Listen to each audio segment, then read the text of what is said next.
All right, so me and some other autism parents or warrior parents have decided that we were going to do something different for Autism Awareness Month to raise awareness. We decided that we would upload video testimonies or written testimonies just about when our how we went through our kids being diagnosed with autism, how we perceive it and our perception on it, just to show the diversity of different kids, different parents. Like autism is it's a broad spectrum. Not every child is the same. So we were going to give our personal testimonies of just about our take on when our kids were diagnosed.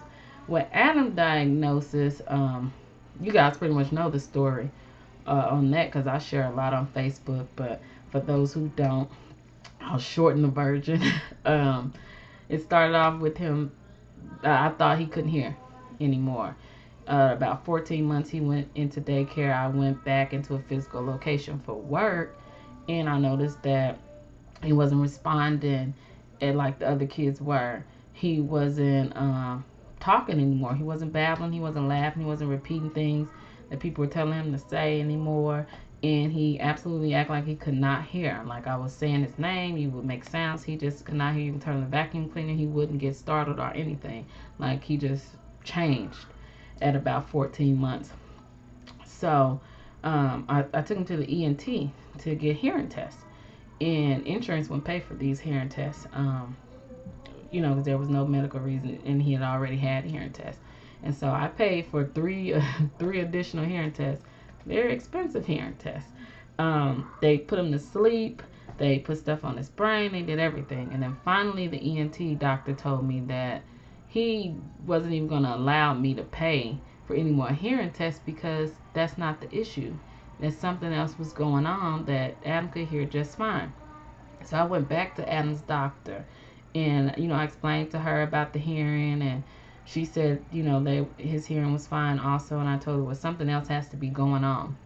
Of course, she said no. Her sons have autism. She knows autism. His Adam APGAR was good. There was nothing wrong with Adam. He was just maybe developing slow, or all kids develop differently. So this was her professional opinion.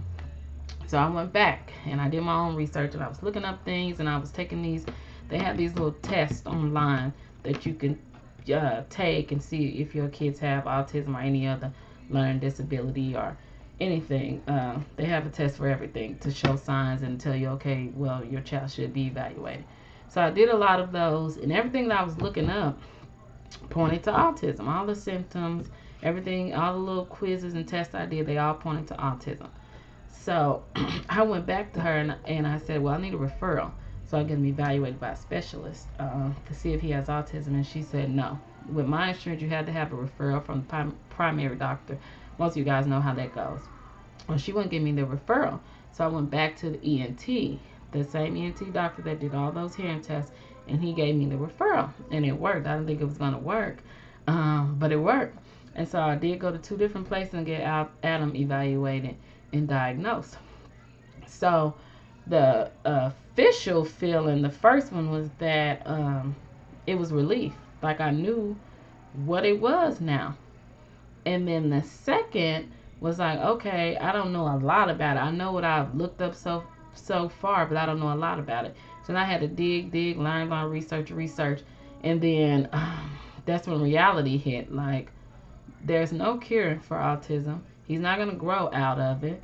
And he's going to be different. He's going to have a different life. That then all the questions come. Will he ever drive a car? Will he go to college? Will he be able to live on his own? Will he be treated different? Is his physical going to change? Is he going to start to look different? So you go through that it's so many series of questions, so many questions as a parent, and some that I never discussed because it just breaks my heart to think about it. Things of if something happened to me, who's going to take care of him, because he's going to need to be taken care of for the rest of his life. And so that's the main one, that drive parents crazy, because it's different when you're here with your special needs kids. But if something happens to you and you don't have a good plan of somebody else to take care of them, that would drive you crazy. And you go through all those whys and what ifs and what's going to happen. And then you go through that, and then you go through blaming yourself. I know me and other parents have said that they go through blaming themselves. Um, you ask yourself, what did I do to cause this? What didn't I do to cause this? And knowing what I know now, it was nothing you could do. There's no definite cause for autism.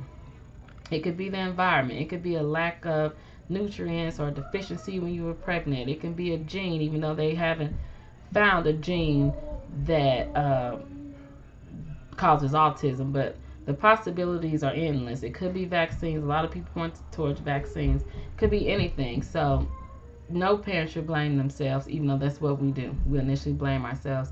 So then we go through that stage and the guilt, and then we go just through that whole dark stage. It's the blame, the guilt, the questions, and you go through that for a really long time. I know I went through it for a really long time.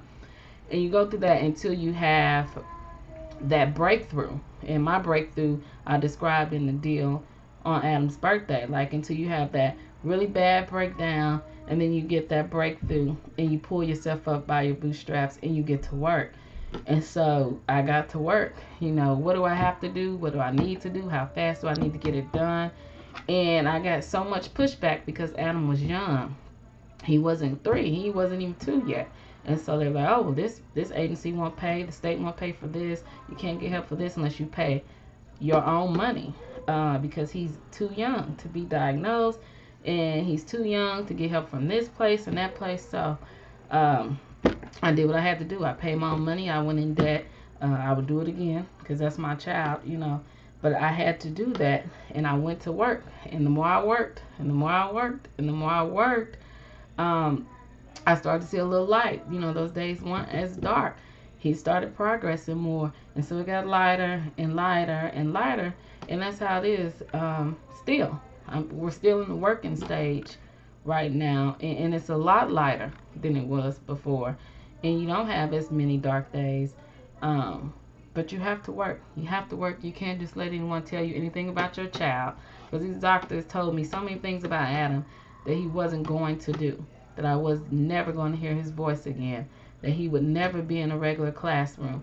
Just so many things that he had Fragile X, which was a misdiagnosis, which was that he was mentally retarded.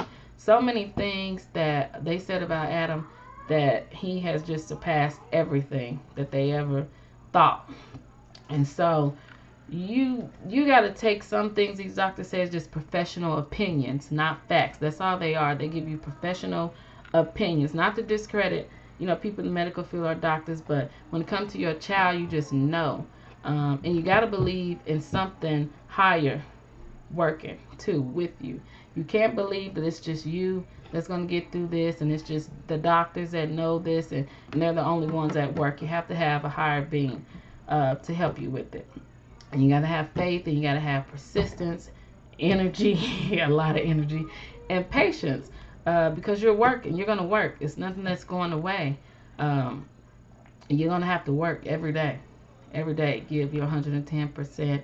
If it takes everything in you, when you feel like you don't have something left, you got to squeeze the most out, because your kids deserve that. They deserve for you to give all of you to them. And also take care of yourself too, because when you go through that dark stage, you internalize it and you deal with it on your own. I think that's what keep us there so long. And I was guilty of that too.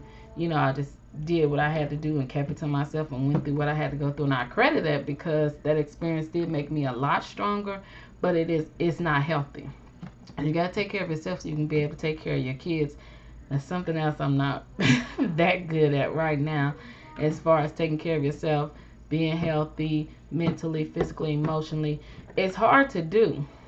It's real hard to do and squeeze in, but it got to be done. And it's something I have to do, work on too. But for people who ask about signs and symptoms and how did I know, go online. They have so many tests and so many question and answer things that will lead you to a recommendation of whether or not you should have your child evaluated or not. or ask someone else. I asked a lot of people at the time that I was suspecting autism about their kids, their signs, how do they know, and things like that. I opened my mouth, I asked.